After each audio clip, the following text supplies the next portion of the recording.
psycho look going on. Let's give it up for Kevin Widows.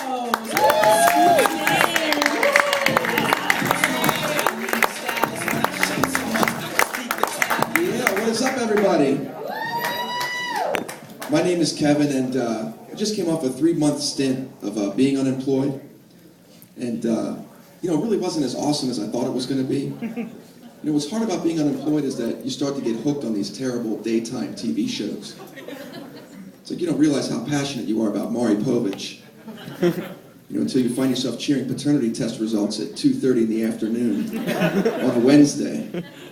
It's embarrassing to have your mailman catch you jumping around your living room screaming, I told y'all, I knew he wasn't a daddy, but he gonna take care of that baby anyway, because he a real man. Your friends look at you differently too when you're unemployed, especially your Republican friends. They look at you like you've been on welfare your whole life or something, You gotta explain to them, like, look, this is state money that I qualified for. I'm gonna get a job again as soon as I finish watching all 11 seasons of Married with Children. Of course, when you're unemployed, you're always broke. Robbing Peter to pay Paul, or just telling Paul to go fuck himself. And you're broke when your creditors are actually following you on Twitter. I just started my Twitter account. My first 2 followers were Bank of America and Time Warner Cable. It's bad when you hope someone steals your identity to actually improve your credit. I guess it all started when I dropped out of college to be a mortgage broker. That was a great decision, right? Writing on the wall. Dropping out of college to be a mortgage broker is like finally moving out of your parents' house to a room with Hannibal Lecter. And, I'm still single, too. I don't really mind being single, but an issue that you come up against with girls is that girls like to have sex as much as guys do, but they always feel guilty about it, And so to clear their conscience, they want to talk it out with you, but it's always at, like, the worst possible times. It's always, like, right in the middle of sex when a girl decides, maybe I made a bad decision, And so she wants to look up at you and ask you some deep question that's going to bring meaning to the whole situation. You could be right in the middle of it having a great time, She's like, oh, yeah. Where do you see yourself in 5 years? Like, what is this, a job interview? In 5 years, hopefully my restraining order against you will still be valid. In 5 minutes, I'll be in the bathroom hoping it doesn't burn when I urinate.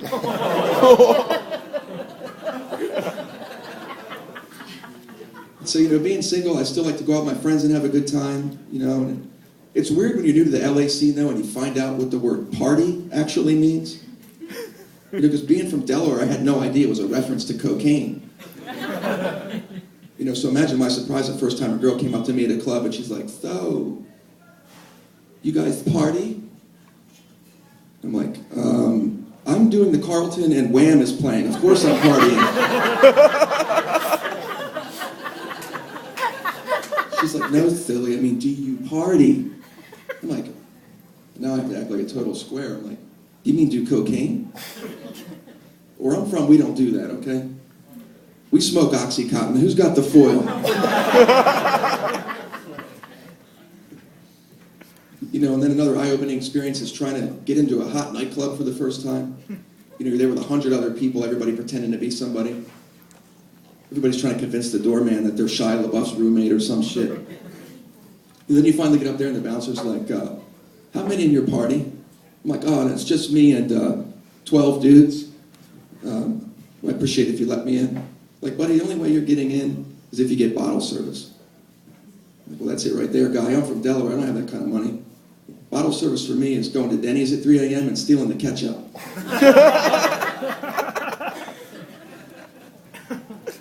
And, being in LA, you start to notice some weird things about LA. I love this town. There's a lot of creativity here, but creativity is lacking in some areas, Like the names of restaurants, for example. Can you just name a restaurant anything you want anymore? I saw this place in the valley called Hamburger, Teriyaki, Milkshake, Donut.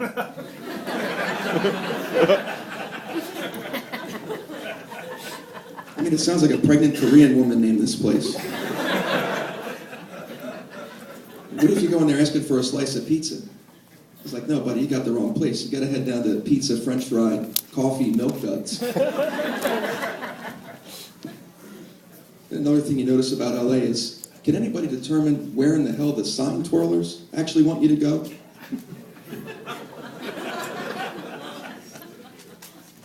I mean, if you follow the sign, you end up doing pirouettes down the 405, landing on a parking garage somewhere. I'm like, buddy, just put the sign down and tell me where I can get my taxes done already. You've seen this guy, right? The Statue of Liberty tax return guy? It's brilliant marketing, isn't it? I mean, nothing screams tax expertise like a crack addict in costume doing the Running Man for 6 hours. I don't know, I guess I'm just annoyed too easily, you know? It's like, I walk around in this perpetual state of annoyance. Everything's a big production for me. Even something simple like a trip to the ATM machine. I mean, why are people doing a month's worth of banking at the ATM machine? You get behind that guy with a stack of envelopes, you know, looks like he's entering a sweepstakes or something. He's turned the place into his home office, got a picture of his wife and kids up there. He's got one of those old Far Side calendars. Rubik's Cube he's been working on for a couple hours. See, for me, it's nice and easy. PIN number, withdraw cash, I get my insufficient funds notice, and then I call mom for money.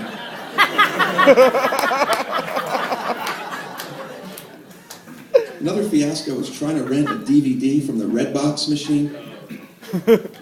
When did this become a nightmare? Why is renting a DVD like skilled labor for the average American now? You always get trapped behind that 800-pound Walmart couple, dressed in like frayed jean shorts and matching No Fear t-shirts. Neither of them have operated a vending machine since like a pack of Cools was $1.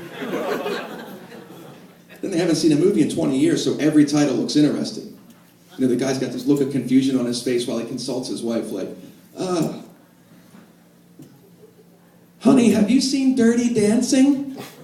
I'm like, listen, buddy, it's Hangover 2 or Inception. Chop, chop, let's go. Of course, that son of a bitch always gets my copy of Geely anyway. That's my time, guys. I appreciate it.